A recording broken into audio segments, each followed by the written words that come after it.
It's DUG24. 24 hours, 24 sessions, 24 speakers, 100% Microsoft Dynamics. It's unparalleled, unprecedented, and undeniable fun with your hosts Beau Schwieso and Bobby Small.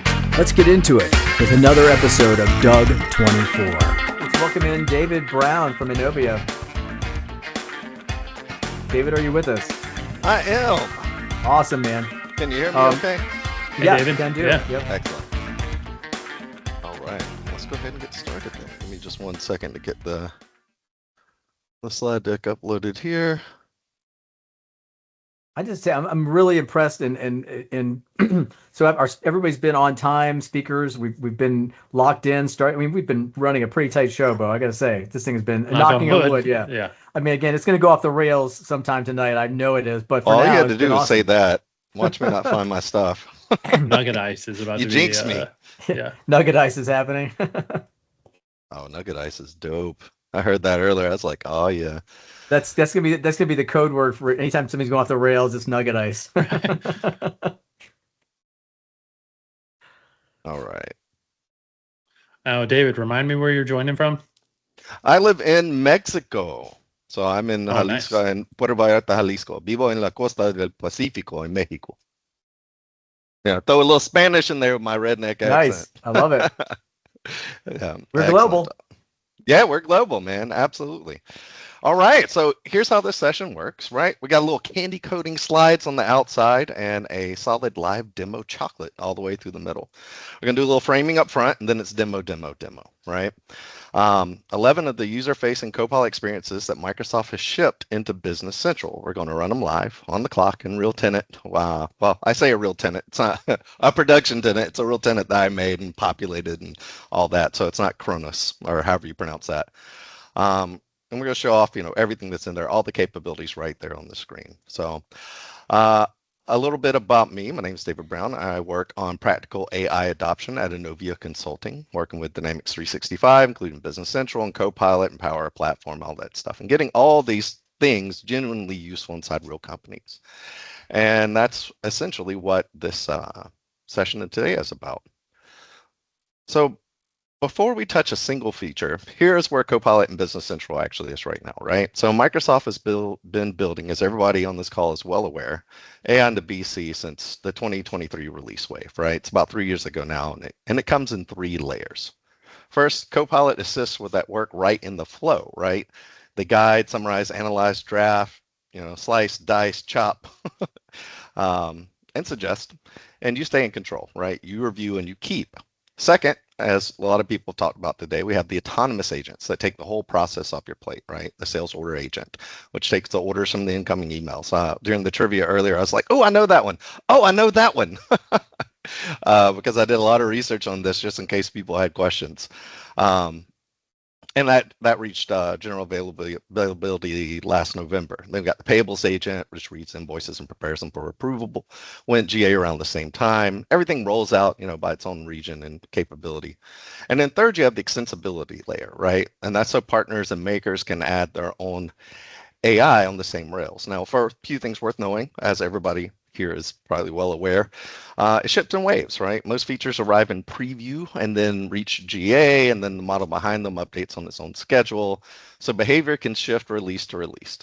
Now, it's all governed in one place, and we're going to show that in just a second, right? The Copilot and Agent Capabilities page, which lists every feature, right? It's split into preview and general availability, and it lets an admin switch each one on or off, right?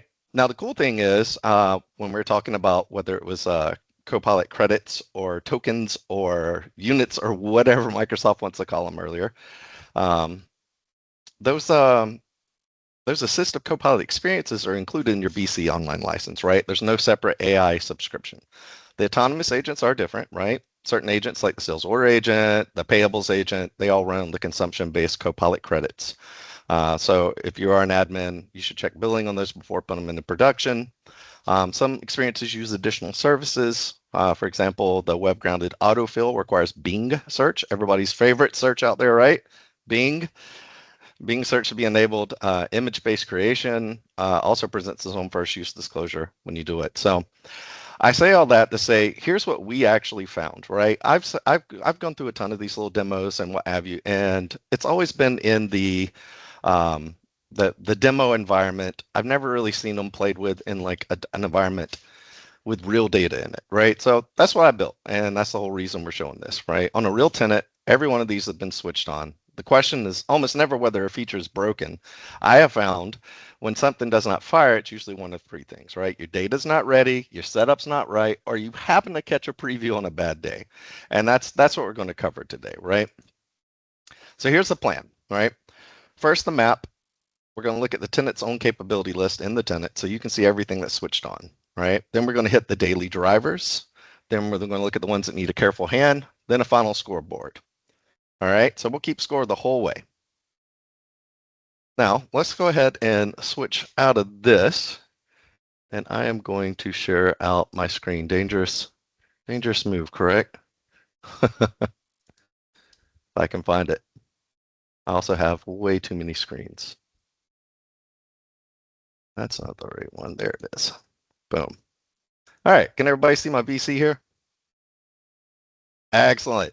So I'm going to go to each one of these, but I also, just in case, I made a cool little bookmark chart so I can get to them very quickly. But in case anybody's playing along at home or curious where any of this stuff is, let's go find it now. So I'm going to look up, actually, let's do Copilot.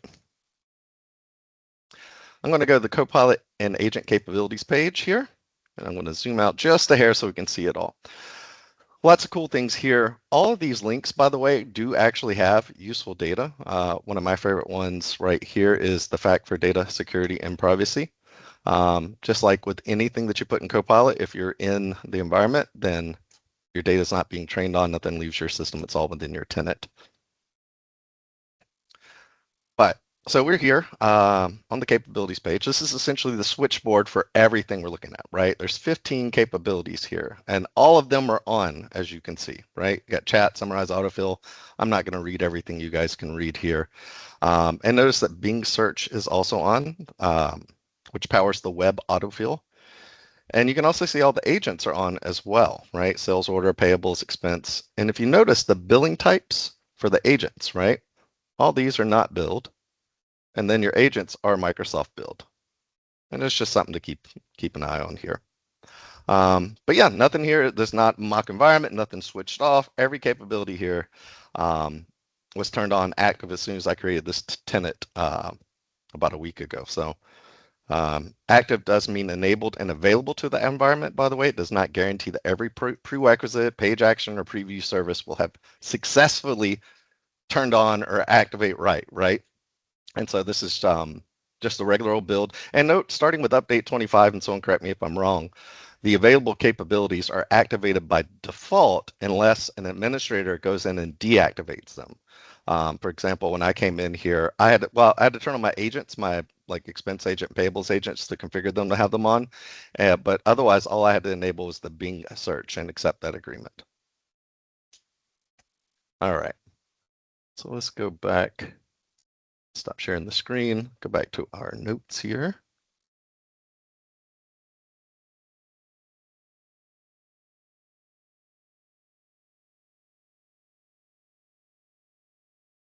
All right, so that was the map.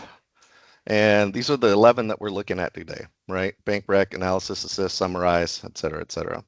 These are all the ones that are on, and we're going to preview. And that's essentially how we're going to keep score, right? Each feature earns a stamp. It's either a daily driver, something you can turn on immediately, situation, it's real but a little picky, or maybe a not yet, just shit on paper, but it is not ready yet. Okay?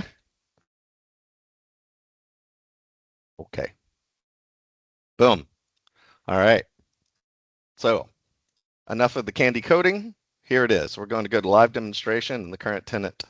Now, one framing note, I want you to know that everything you see here uses data a real company would already keep, but it is, of course, invented, right?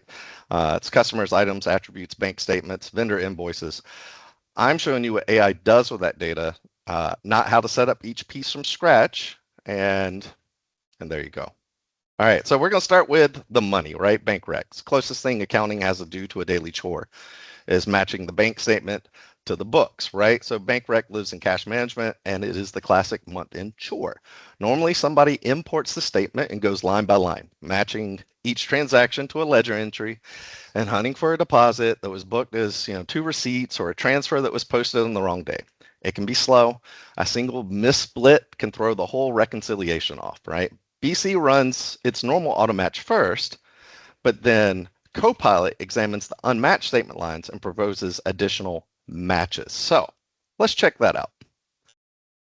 So there's a couple of different ways to get here. Everybody's got their own. I'm just going to go and open up this handy dandy tool and look up my bank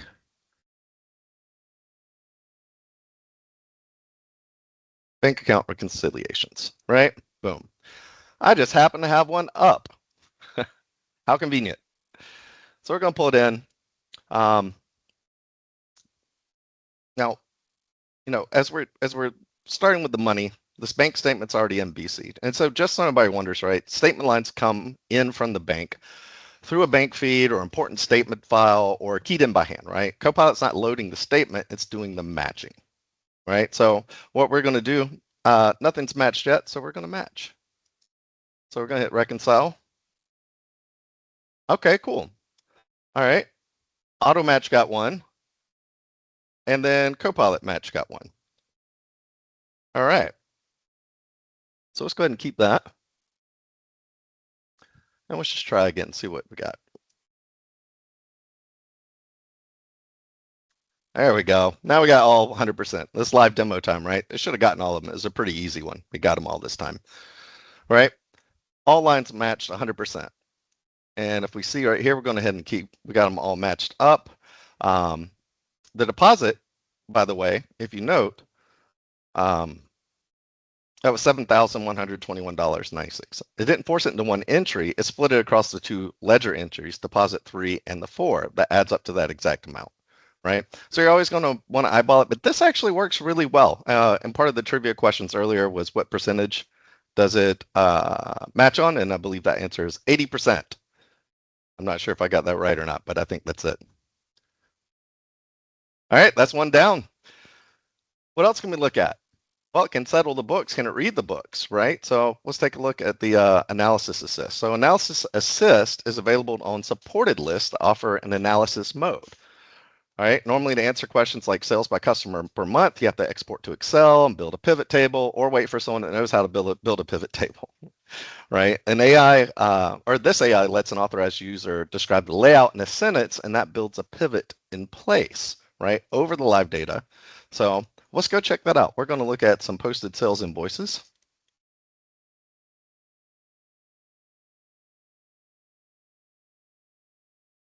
And let's get out of this analysis mode. You can see I was testing it earlier. All right, and this is how you get into analysis mode.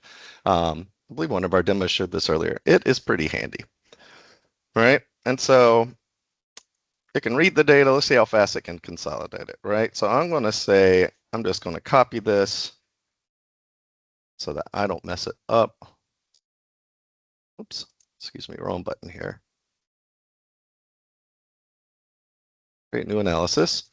I'm going to say total invoice amount by customer per month. Customers is rows, months is column. Super easy. Let's go ahead and hit that and see what happens. So I want to pivot. I'm not going to build it. I'm just going to ask for it in a sentence.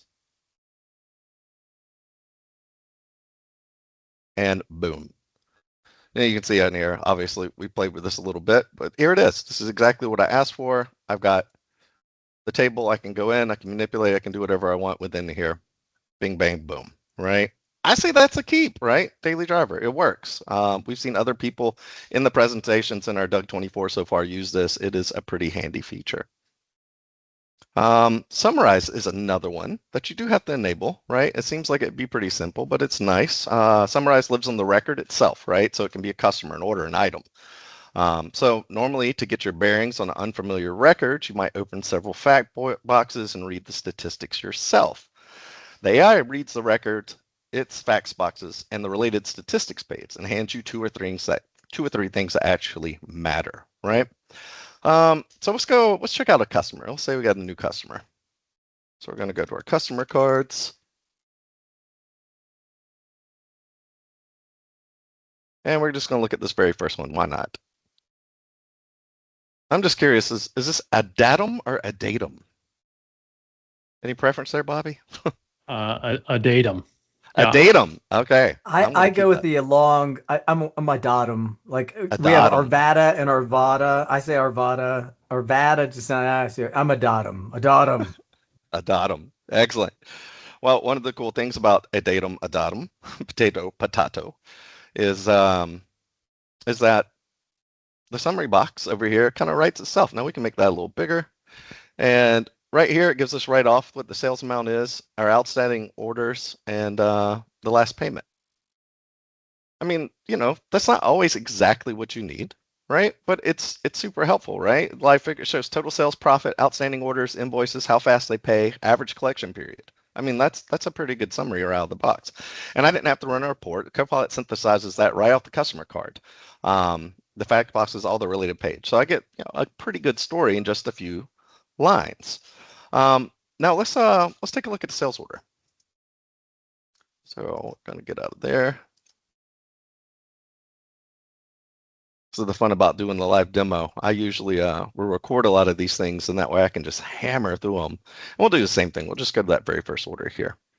Now you see it's creating the summary live as we pull it up.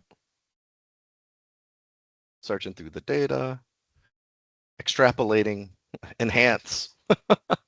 There we go. Sales order is released. The late order shipping is yes. So that's important right there.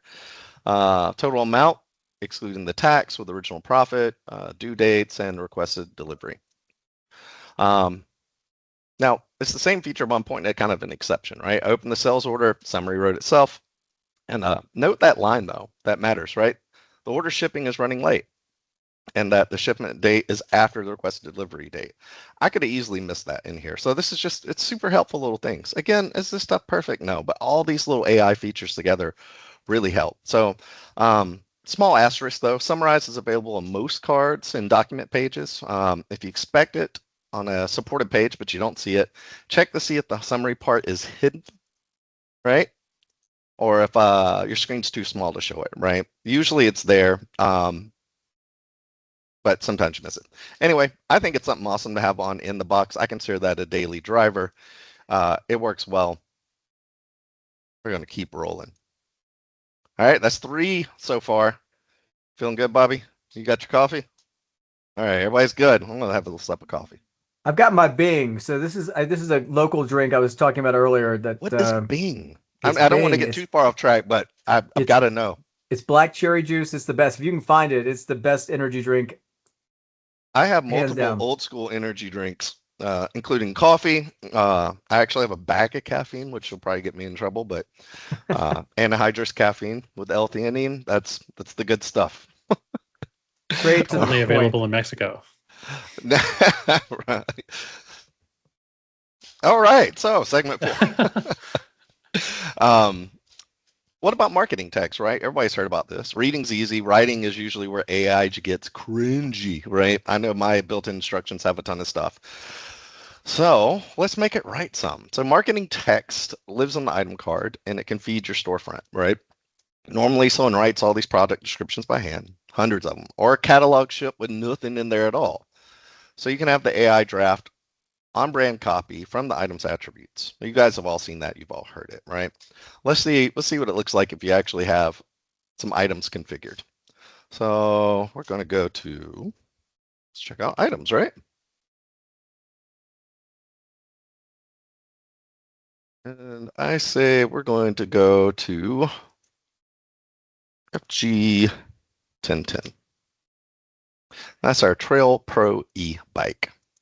So let's pull that on up. All right. Now, one, as you can see here, the summary's working away. Kind of cool.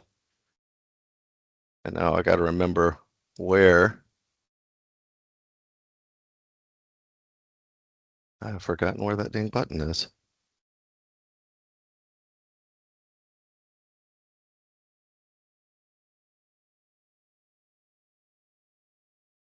The fun part of doing this live, I forget where stuff is sometimes. Anybody remember where the marketing text box would be? I bet if Chinsky's on, he'll know.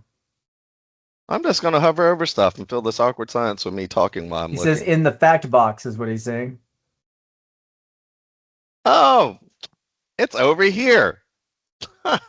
Right on the screen. All right, so there it is.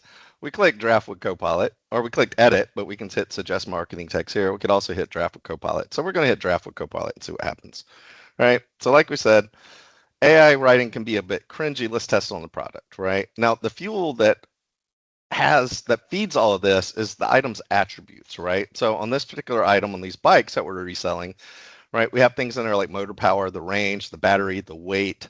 And now AI is going to read everything on the card that's associated with that item and then create something. So if you have none of this stuff listed, it's not going to do a very good job, right? But if we look here, go the extra mile, Trail Pro e-bike puts the pedal to the metal so you can blaze your own green trail. And that's kind of the idea behind this stuff, right? It's e-bikes and sustainability and all that kind of stuff. But here we go. Unleash your adventurous spirit. I'm going to zoom in a little so people can actually read this. With the Trail Pro e-bike, where performance meets sustainability in the striking green package, and picked up its screen from the card. All this good information, right? This is awesome. Let's say you don't like the tone, you want it to be a little more, I don't know, creative. Select the creative, regenerate, and this is just using the Copilot in the system. Obviously you're not limited to this, but I have found that if you put the correct information in your BC, you can auto generate these, and you're gonna have a pretty good response, right? At least a starting point instead of nothing at all. And I would consider that one a pretty good one, a keeper. And then of course you can always change it, but the built-in tools are not bad. You could do a better job taking these out one by one and meticulously fixing them. But if you have 10,000 of these and you need a starting place, maybe the Copilot one's were a good place to start. So I like that one. I think it's a keeper. We're gonna keep moving on. We're on what about autofill from the web? That one can be, particularly problematic, but let's take a look. So we're gonna go to vendors. Now, autofill works on your supported editable fields and pages, right? Including your common customer and vendor onboarding scenarios. Normally, onboarding means typing in the address, the zip, the website, and the email one field at a time, or copying, pasting from a browser tab or from an email, right? AI can search from the web name and fill in the whole cluster of fields at once. So let's take a look and see what that looks like. So we're at vendors. We're going to make a new vendor. And we're going to select vendor company.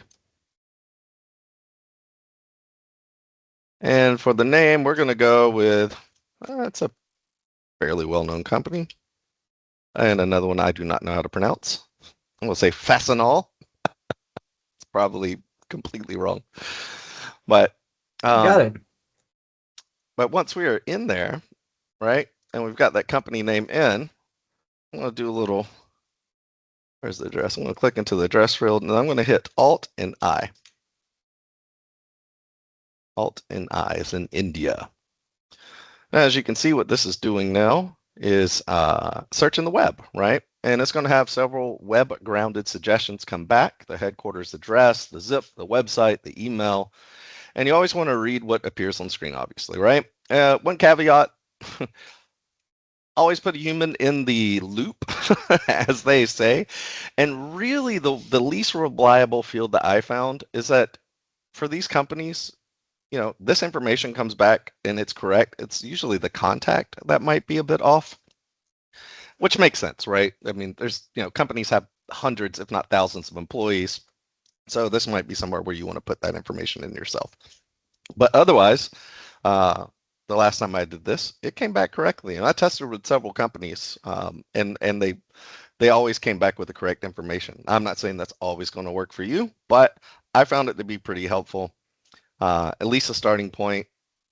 And it's no worse if you click that button and let's say that it's this is not quite the right street address. You're typing in one field, not all of these, because everything else was correct. So I like that one. I think that one works. I say we keep moving, and we're going to discard this because I don't need to add that company card. Let's back out of all these little guys back to the beginning. There we go. Now, this one is one that I found to be hit or miss. And that is the regular old Copilot chat. It's real, but it's a little picky. So we got our wires crossed. I thought we were talking today. Period. Paul, if you're available, we can. There we go. I muted him. All right. Can you guys still hear me? Yeah, I got you. Okay, awesome. I thought he was talking to me. I was like, oh, no, we're supposed to be talking about, oh, Paul. That's not me. All right, so chat lives over here in the Copilot pane, right? It's available anywhere, but normally to find a record, you have to know the page, the filter, menu path, all that good stuff. AI is going to let you ask in plain language and, in theory, return clickable cards that deep link straight to a record.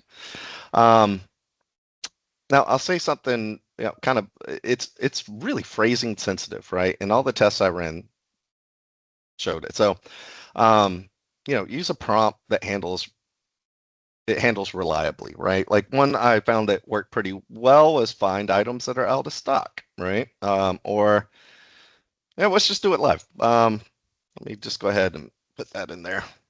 All right, so I'm just going to say find items that are out of stock. Now I hear our chat going crazy, but I don't actually see it. Oh. It's probably good that you don't see it. If we're Everybody's getting tired.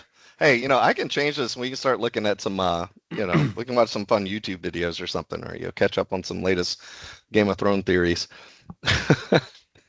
But here's one. For example, I said, hey, check these items out of stock. Boom, we click it. It's going to take us straight to the card. This is awesome, right? This is how it's supposed to work. Now, the first time I used this Copilot in BC, it did not work well at all. And it's gotten better, but it's been kind of hit or miss. And so this is the one I'd say you can use it, but just, your mileage may vary. So for example, I'm going to put show open sales orders for Adatum Corporation. So, this is kind of the payoff, right? Natural language. It looks up what you're looking for, and of course, hey, the demo gods are with us. This is actually working for us, right? So we got our actual open sales orders here. So if I needed to go to those, I can just click straight into it. It's going to take me to my sales order. It is that one right there. So I'll go ahead and open that up.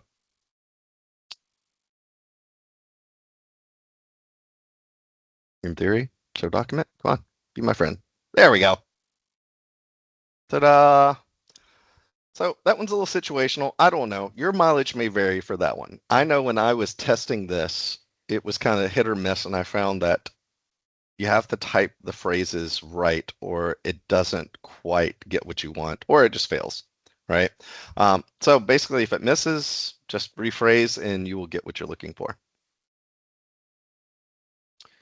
All right, what about when an item is out of stock? What do you sell instead? Well, you can ask Copilot, right? So substitutions, they live on the item. So let's go ahead to items while we're talking here. And, when the requested item's out, someone has to know the catalog well enough to offer a comparable swap, or the order stalls and you got to go find someone, blah, blah, blah. AI is going to propose a sensible substitute on demand, so a stock out can become a suggestion instead of just a dead end. So we're going to go look at, oh, I'm zoomed in. Let me zoom out and close the Copilot chat here. There we go. And let's go find an item that is out of stock, like the 1968-S.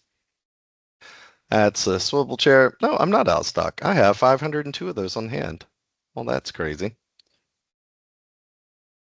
It's not the only thing I use this demo for, so I may have restocked it.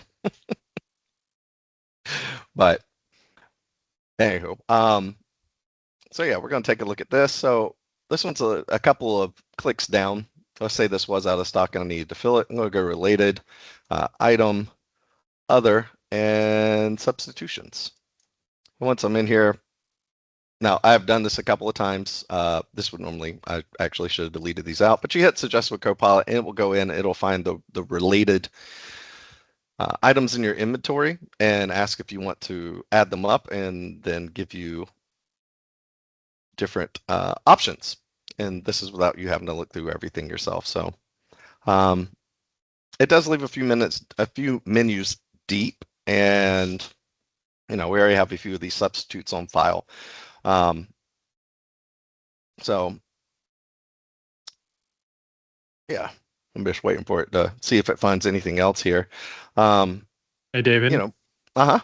While that's loading, just for my education, do you happen to know like what it is particularly looking for a substitution for suggestions? Is it looking for the keyword chair? Is it looking for similar like colors, or similar like, hey, this is a chair with arms? Or so on my kind of entry level testing with this across different ones, right, it came back to the actual closer to like an item, right? So I have one, for example, that is one of these environments that is essentially food based, and sure. one of the items was rice, and it went and it looked for different kinds of rice, if that makes sense. So it is still kind of big picture. I don't know how specific it gets, but I would say it's probably something like chair.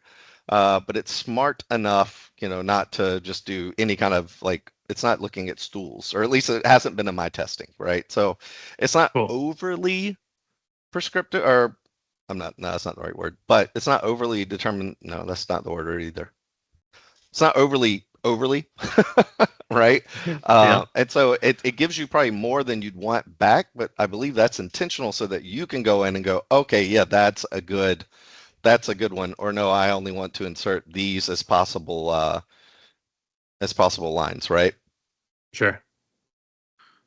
But this one, I think it does work pretty well as long as you're using your item cards properly. All of this is going to be based on the information that is on your card, right? So it works pretty well. But yeah, it's got its limitations. It's not going to, like, if you're looking up that cool wavy felt sofa and it doesn't have one, it's just going to match you with other couch. It's not going to find something that in that similar style. Is that what you were asking? Yeah, that's exactly what I was asking. Yeah. Cool. All right, well, let's move out of some of this other stuff. Now, I know this isn't as exciting, by the way, as all the cool agent stuff, but this is stuff that's built into your system. It's good to learn it. It's good to play with it to see if it's something that you are going to use, or you can use, or if any of these might be helpful, right? You could have all of these on and not use any of them, or you could use a handful of them, or you could use every last one if your situation calls for it. So one we're going to look at now, right? Every document type in here needs a numbering scheme.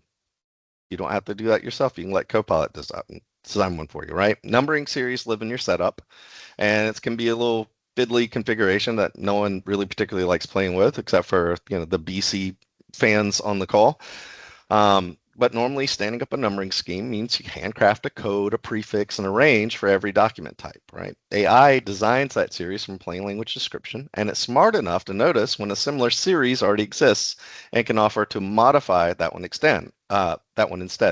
I've done that several times where I've needed to extend out a numbering series because I hit the end of my limit, not thinking I was going to use all those numbers, and then I needed to extend it out, and I've totally done that. Let's keep rolling here. So yeah, let's actually go to our number series bookmark here. Here it is. Make it a little easier for me. All right, so we're here. We're in number series, and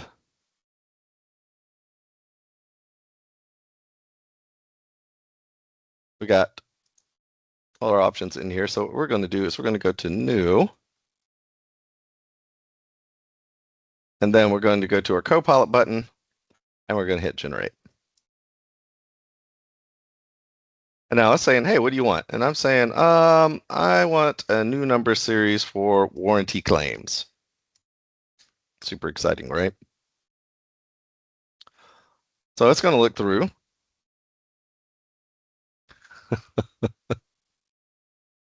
All right. Well, we've totally run this before, so let's try again.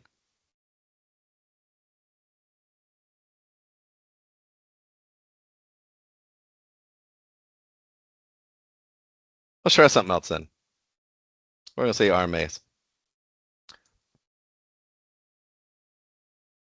All right, well, we tried number series generation. We've used that a couple of times. Beau, what do you think we should ask for? Okay, number series for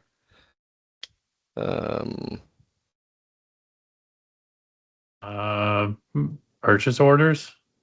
Yeah, why not? It should say we already got one, but if it can't do purchase orders, then there we go. All right. So it's showing a couple that we already have here. That is so weird. I wonder why it would not work. You know, I don't need to troubleshoot while we're on here, but let me do.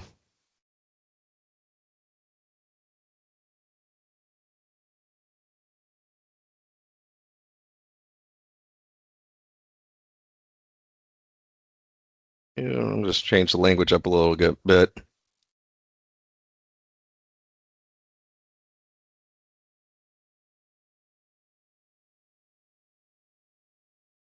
All right.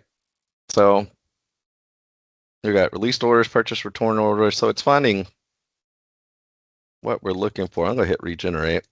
Yep. So if I want to hit keep it, we can hit keep it. It's going to add those lines into the system here. This is part of the ones that are kind of situational. I had tested this several times and it worked without issue. And then of course, while I'm demonstrating it, it's not working that great. I did that when I first started testing this though, it did fail a few times. And the capability was active, but you know, it's still, I don't know, there's a little volatility with some of these. And that's the reason why it's under the situational one and not under, you know, the absolutely daily driver, use it immediately. Same thing with the next one, right? We're going to go to eDocs. How much time do we have, by the way? You got about 12-ish minutes. Okay, perfect. Yeah, you got time. Good. All right, so, you know, vendor sends you an electronic invoice, right? Which purchase order lines does the invoice go with? So, you know, eDocument matching lives in accounts payable. Yeah, that's not new to anybody.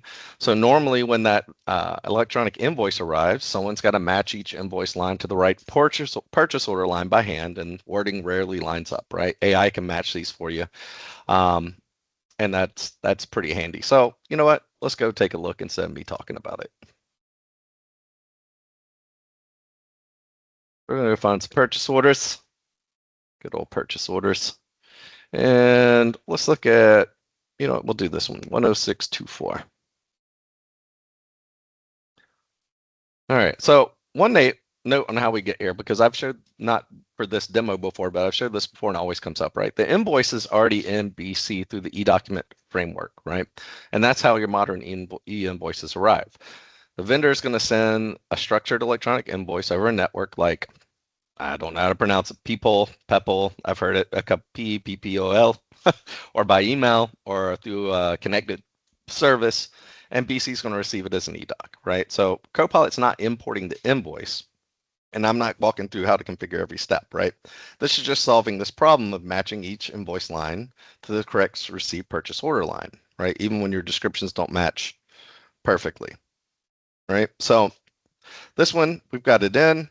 We're going to go ahead and, you know, we're going to go ahead and map it up. So it's gone through 0 of the lines auto match, but Copilot matched 3 of the order lines. So we're going to say, you know what? This looks good to me. Let's keep it. And now we've got our items matched up, right? 3 for 3. It cross-matched them, even though the invoice listed them in a different order. You know, it's the rule-based matcher didn't get any, right? So, you know, it doesn't look that impressive, but if you look at the old system didn't pick any up, and AI is like, oh yeah, that's easy. It's this, this, and this, right? So this one, I had a lot of fun is the wrong word to use. I had some fun with this. You know, it's depending on how different the information is on your orders coming in. It may or may not get it, but you know, it's at least a good first pass as well, right? It's going to match them up. You use your human eyes to make sure they match it up right, and then you can go match the rest. I think this one's a pretty good one to use. I think it's going to continue to get better. All right, we're almost done. Just a couple other little fun ones, right? Creating product info from a picture, right? So the last one that kind of needs a careful hand, right? I'm going to give it a photo and ask it to build the item. Right. So let's go to items.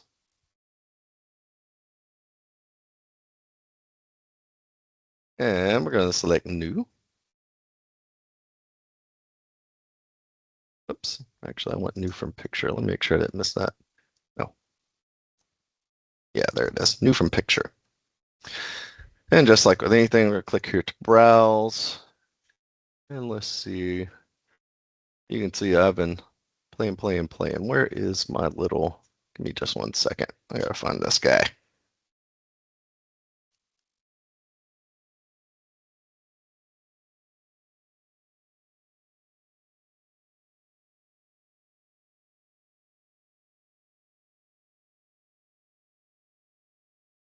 I may have lost my picture. That's embarrassing.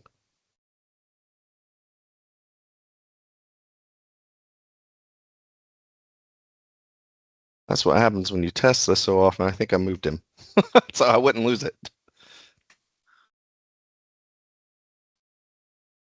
I've got several photos of Taylor Swift if you need just a random photo.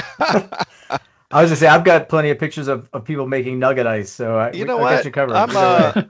I got a picture of a cologne bottle, so let's see what happens. A picture of Taylor Swift making nugget ice. That would be the ultimate. Now,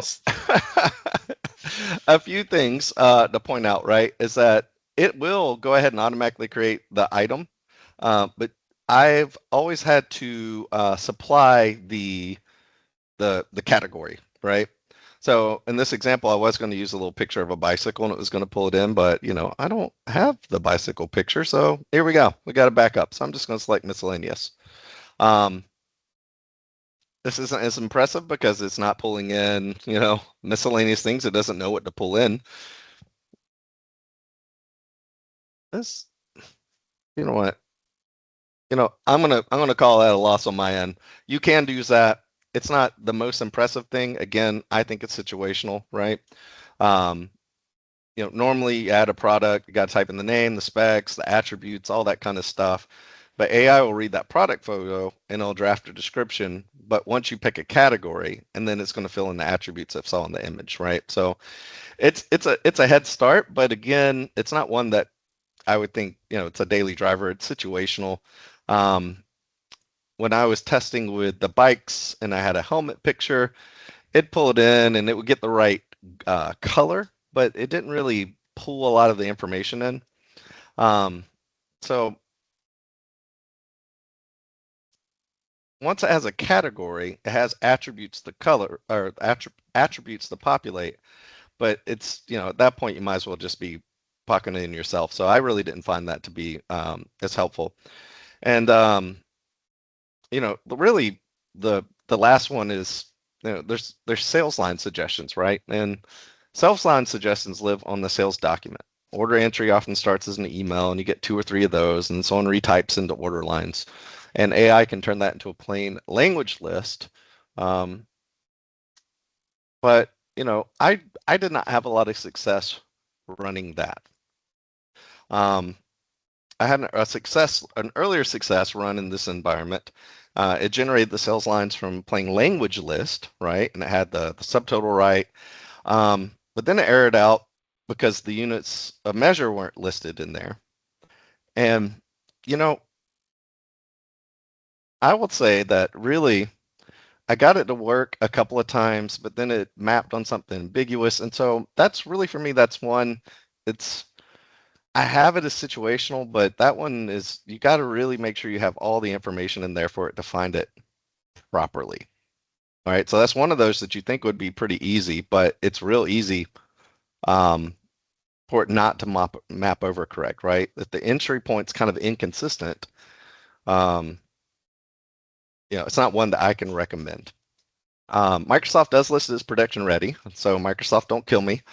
And this preview that I'm doing here is a live tenant, but the it didn't work as well as I would hope. So we're not even showing it here because it just was not successful for me. But that's the reason why I wanted to run this gauntlet of all these little things that are built into your system that you might not look at on a regular basis, so that you can go and see what they look like, right? So let's go back to our slides. We're back to the candy shell. We're out of the creamy nougat center.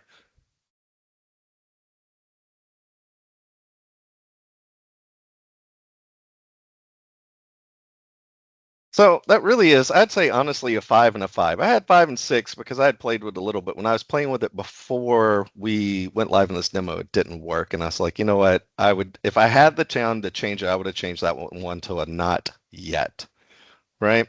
But 5 of those, I'd say I'd turn on immediately, right? Bank rec, analysis, summarize, yeah, those work with still everything's with a careful hand, right? And then the other ones, they work, but you really want to look at them and make sure that it's in the right situation. And then the very last one, I couldn't use it as well. Yeah. So takeaway, right? Microsoft, it it tells you what exists.